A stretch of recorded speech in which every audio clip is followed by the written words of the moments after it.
Now, less than a year to go before the Scottish independence vote, and supporters are marking the date with a mass march through the northern capital, Edinburgh. But even though time is ticking, it's far from clear which way the vote will swing.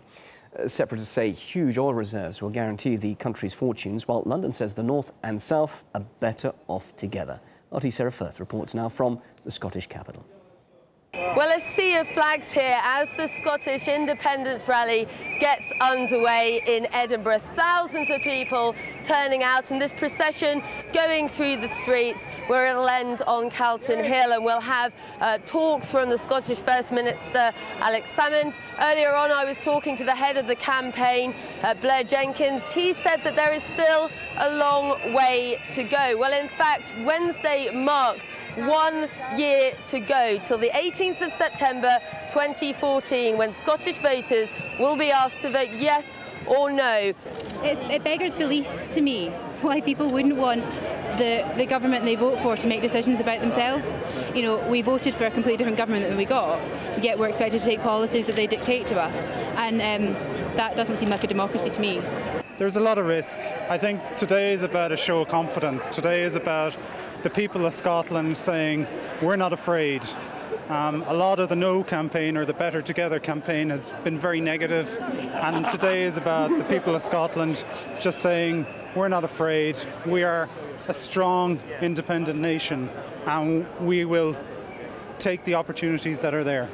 And a lot of people have come here with their children. It's a family event. You can see the crowds here coming down with their signs. One of the signs I was reading earlier saying, yes takes courage. Well, it certainly does, but it's going to take a lot more than courage to get the amount that they need to see Scotland become an independent country. And there are some big questions that still need to be answered. Now, we're going to see the government publishing its white paper in November. That, it's thought, will address some really crucial issues for the Yes campaign, not least the question of currency, what Scotland would do were it to become independent, the role that North Sea oil would play.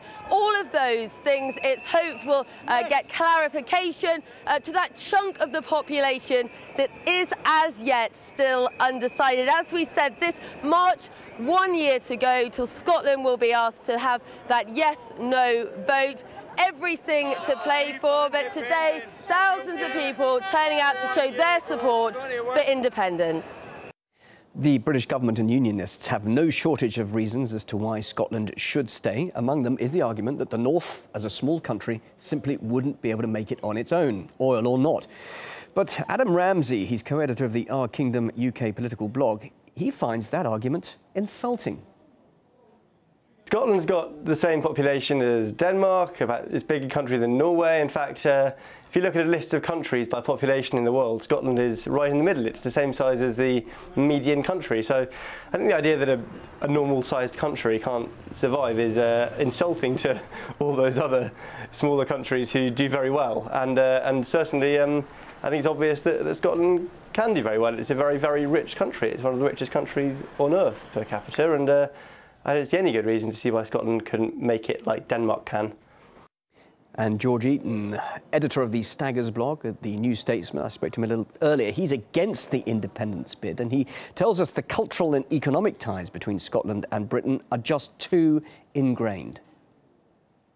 I think an independent Scotland would certainly be economically viable, but I think the wider arguments for why the rest of the UK and Scotland are better off together outweigh the arguments put forward by the nationalist side. The cultural and social ties between Scotland and England and the rest of the UK are incredibly vital and an important part of our history. And I think that's something that would be diminished were Scotland to become an independent country. I think it's quite sensible to devolve greater powers to Scotland in the future, but I don't see the need for it to become an entirely separate country with its own army, its own foreign policy, its own embassies, and so on.